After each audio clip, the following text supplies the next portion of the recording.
I'm kind of sad because I forgot recording. I did the example. I forgot to record the example before this, and that's example 4.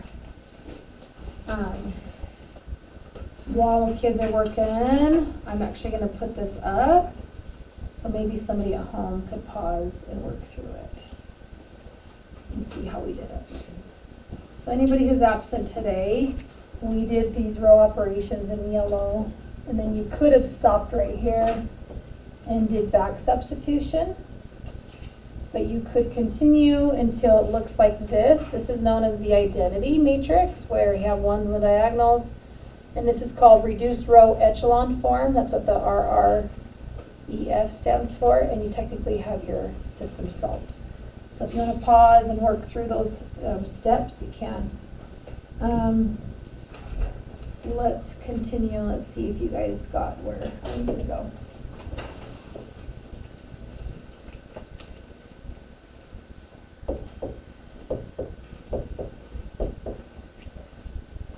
So it looks like are most of you guys choosing to do row 1 with row 2 and times those? So what's not changing is my row 1 and my row 3. What is going to change is my row 2 when I add those. So it looks like, did you guys get a -3, a 0, -3, -1, and a -4? And again, please don't strive for getting 1s on these diagonals when you would have got a fraction to try to divide by 3. So don't ever do. I have kids who try to get 1s and it really complicates things. Ooh, this one works out nice. What row operation would you guys do now? A new row. R2 plus R3. Good. A new row 3 by doing row 2 and row 3 together. Perfect. So I'm trying to get a 0. So it looks like 1, 1, 1, 3.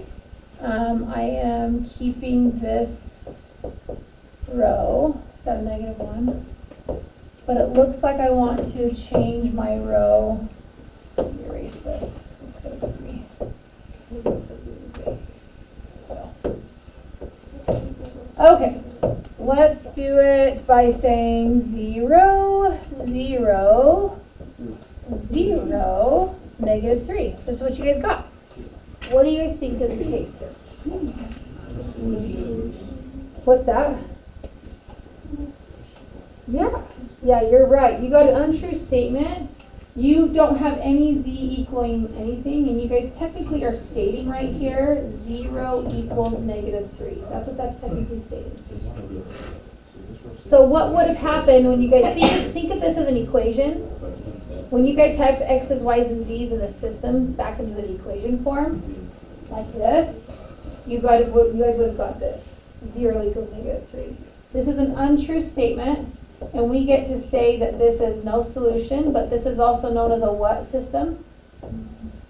It's an inconsistent system. So as far as your answer is concerned, inconsistent is technically the correct answer. Okay. Inconsistent system. All right. If a system of equation has no solution, do not forget that it's called inconsistent.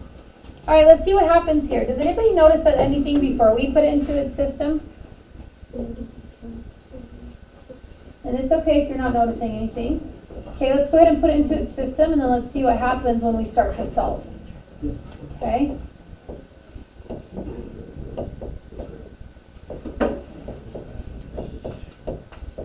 Okay, will you guys check me against yours to make sure I did the system correctly? Or the elements. I would always triple check your setup. It is so sad when somebody gets to the answer and it's not working and they realize they had just put it into the augmented matrix wrong. So check your negatives, everything. All right, let's see what happens on this one. Where do you guys want to get zeros first? Which one do you want to do? What operation do you want to do? You want to do what? Row 2? Okay. So let's do that with row 1 because it's the easiest. Shoot for a 0 there. I did not change these. And I'm not changing this.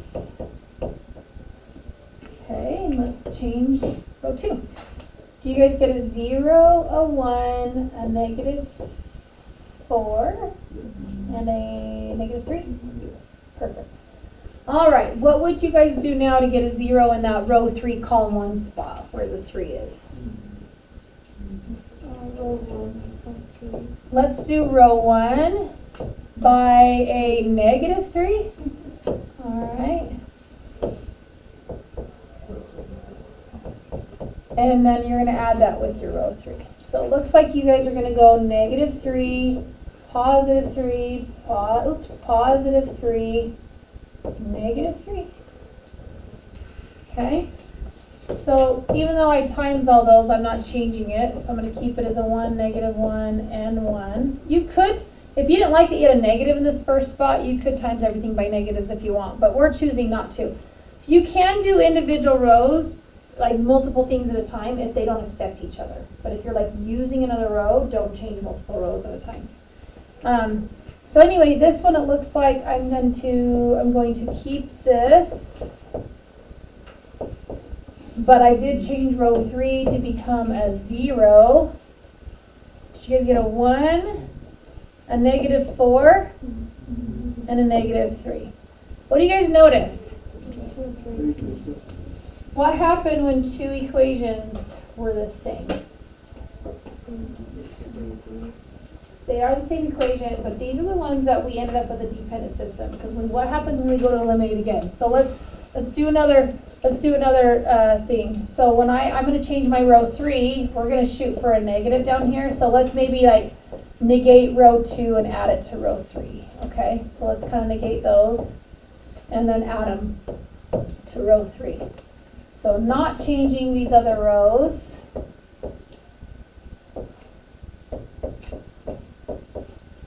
We get Z, let me use my color so we don't get confused on what we're changing here. Okay, 0, 0, 0, 0. So 0 equals 0, does equal 0 is an always true statement, but you don't get to just say infinitely many. Because even though maybe one variable is infinitely many, the other variables still depend on that variable to determine what they are. Okay? So you guys now have to essentially come up with the equation for what x behaves like, what y behaves like, and say maybe z is all reals, or vice versa. So since I've pretty much cleared my z's, I'm going to find an equation for x and y and say that my z is all reals.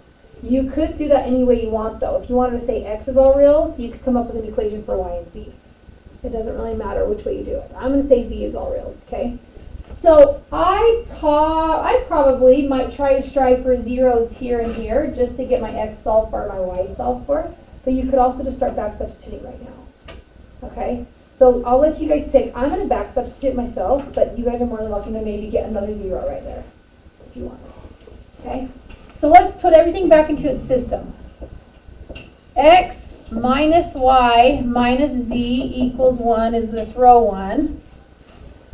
Y minus 4z equals -3 is that one. And then again, we're going to say that z is an element of all reals. So we're going to have an ordered triple x, y, z is such that x will behave a certain way, y will behave a certain way, and then we're going to make sure our z is the one that is an element of all reals. That's kind of how you state it. Or you could do this as an ordered triple.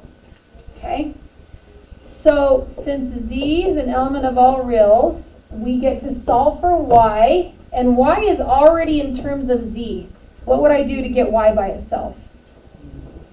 Simply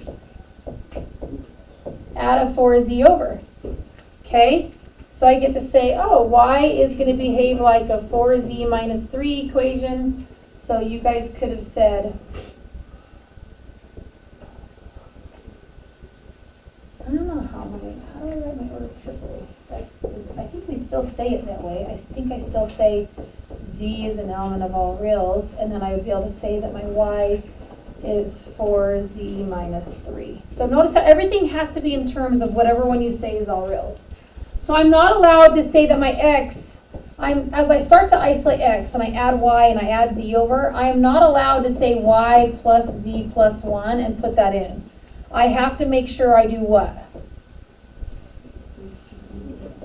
I do have to substitute my y because I need everything just in terms of z.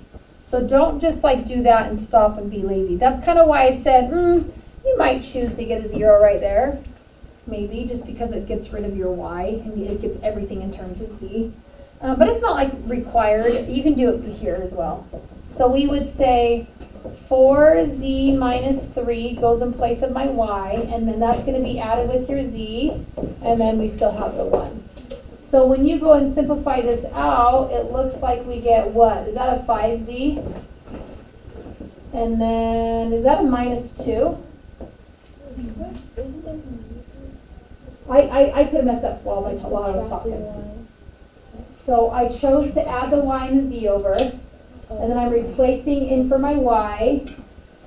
Did I do something, or do you guys feel like I'm okay? Feel like I'm okay?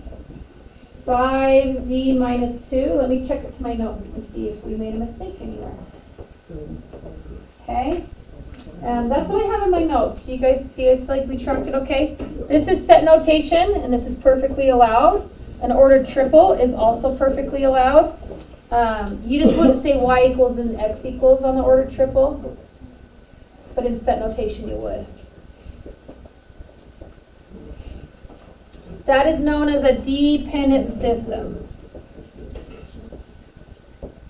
And that is if you guys ever get 0 equals 0, which means this is always true. And yes, it is all reals, but it's still dependent. Other variables depend on what another variable is. Okay? All right. Do you feel good about this if we move on between your homework, maybe doing another warm-up one day? Do you feel like that's enough support of row operations? Okay, since elimination is we've done it a lot, I feel good about it too, but I need to know how you feel. So I'm going to stop the video and move on to another video.